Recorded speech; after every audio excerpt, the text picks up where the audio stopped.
শিৱসাগৰৰ জনগণ, অসমৰ খিলঞ্জীয়া জনগণ, বীৰ লাচিত সেনাৰ সৈনিকসকল, মোৰ সাহস আৰু খিলঞ্জীয়া মানুহৰ কাৰণে এখন আমি সংগ্ৰাম কৰি আছোঁ।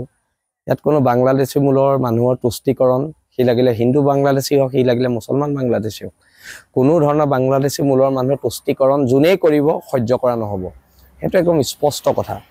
আৰু মোক 2 লাখ টকাৰ প্ৰয়োজন নাই। ইতিমধ্যে তেওঁ স্তাৱক বাহিনীয়ে কৈ থৈছে যে মই জয়ন্ত মল্ল বৰুৱাৰ পৰা কোটি কোটি টকা ল'লোঁ, আৰু সেইকাৰণে মোক এই 2 লাখ টকাটো প্ৰয়োজন নাই। আৰু মোৰ বীৰ লাচিত সেনাৰ আমাৰ সৈনিকসকল আছে, অসমৰ খিলঞ্জীয়া জনগণ আছে। যদি নিৰ্বাচনত অৱতীৰ্ণ হওঁ, তেওঁলোকে মোক আৰ্থিকভাৱে সহায় কৰিব, সেইটো মই দৃঢ় বিশ্বাসী। সেইবিলাক কথা অসমৰ জনগণ, অসমৰ খিলঞ্জীয়া মানুহে হিচাপ কৰিব, কোন কাৰ পক্ষত, কোন বিজেপিৰ দালাল, কোন কংগ্ৰেছৰ দালাল, কোন বাংলাদেশীৰ দালাল, সেইবিলাক অসমৰ জনগণে কৰিব। আৰু এই ক্ষেত্ৰত মোৰ ক'বলগীয়া একো নাই। আৰু কিন্তু মই অনুৰোধ কৰিছোঁ সকলো পক্ষকে, প্ৰত্যেকটো দলকে অনুৰোধ কৰিছোঁ, ৰাজনীতিৰ মূল্যবোধটো তললে নমাই নিদিব। এই টুলুঙা কথা বতৰাই ৰাজনীতিক যিটো মূল্যবোধ আছে, ৰাজনীতিত এটা মূল্যবোধৰ ৰাজনীতি হ'ব লাগে। আৰু সেইকাৰণে মূল্যবোধৰ ৰাজনীতিটো যাতে তললে নাযায়, তাৰ বাবে সকলো পক্ষকে সংযত হ'বলৈ মই আহ্বান জনাইছোঁ।